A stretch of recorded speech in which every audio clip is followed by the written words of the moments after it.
Kesadaran begini, kenapa saya sendiri orang Madura, kalau semua orang tidak kula niki rek Madura, tapi di guru kula niki soro ajar Jawa. Kenapa begitu? Prinsip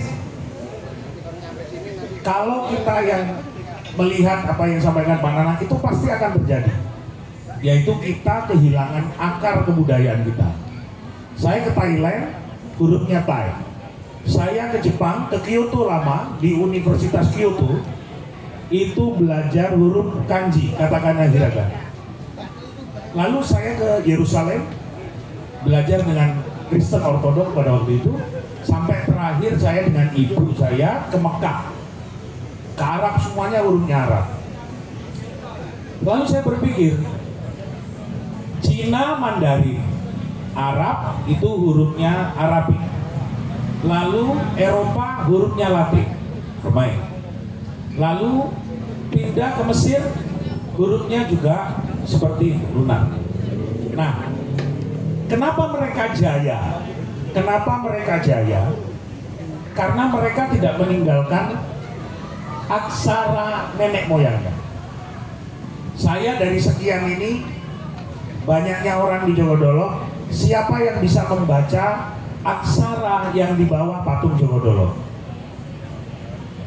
Nah, kalau begitu kita rugi dong. Sebagai orang anak turun dari Jogodolo yang memiliki gelar Kertanegara, dia melakukan mudra aksobia, tidak paham. Apakah kita akan bangkit menuju bangsa yang besar? Tidak bisa. Pendidikan yang ada di sekolah itu mengikuti aturan-aturan Eropa. Profesor, doktor, SH, MH, SPD seperti saya itu ngikuti Barat. Semua ngikuti Barat. Buku yang dibaca mulai dari Machiavelli, Nietzsche, Hegel, Lenin, Stalin, John Juarez, semuanya buku-buku Barat. Itu yang pertama. Agama itu juga dari produk Barat. Keyakinan. Jadi ada dua hal yang menyadarkan saya bahwa kita ini tidak berdaulat secara pendidikan, tidak berdaulat secara kebudayaan. Nah, kalau bisa bermimpi, lihat Cina. Cina hurufnya dari atas ke bawah. Arab hurufnya kanan ke kiri. Jawa hurufnya kiri ke kanan. Berarti ketemunya di tengah. Yang dari bawah ke atas siapa? Nah, ini yang sebenarnya harus kembali.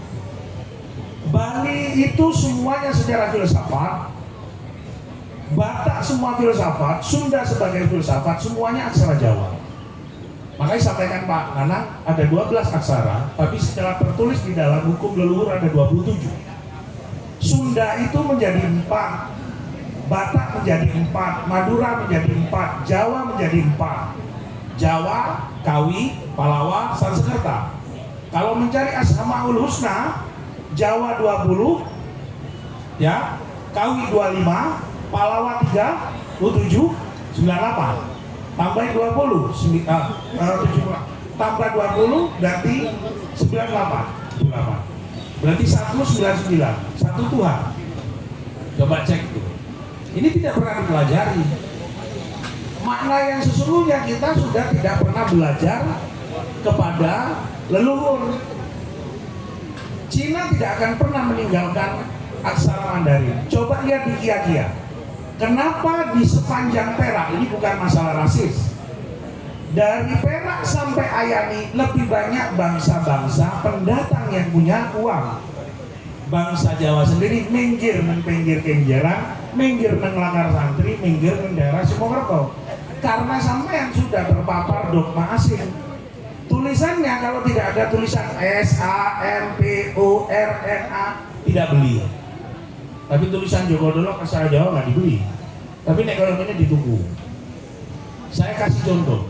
Kalau seumpama saya membeli pesawat dari Prancis, maka saya dan Pak Nanang adaptasi dengan aksara Prancis, ya?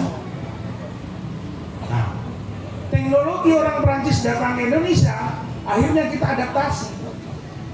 Nah, kenapa Indonesia tidak menyadari Raffles adalah pencuri semua artefak, betul Pak Nanang ya?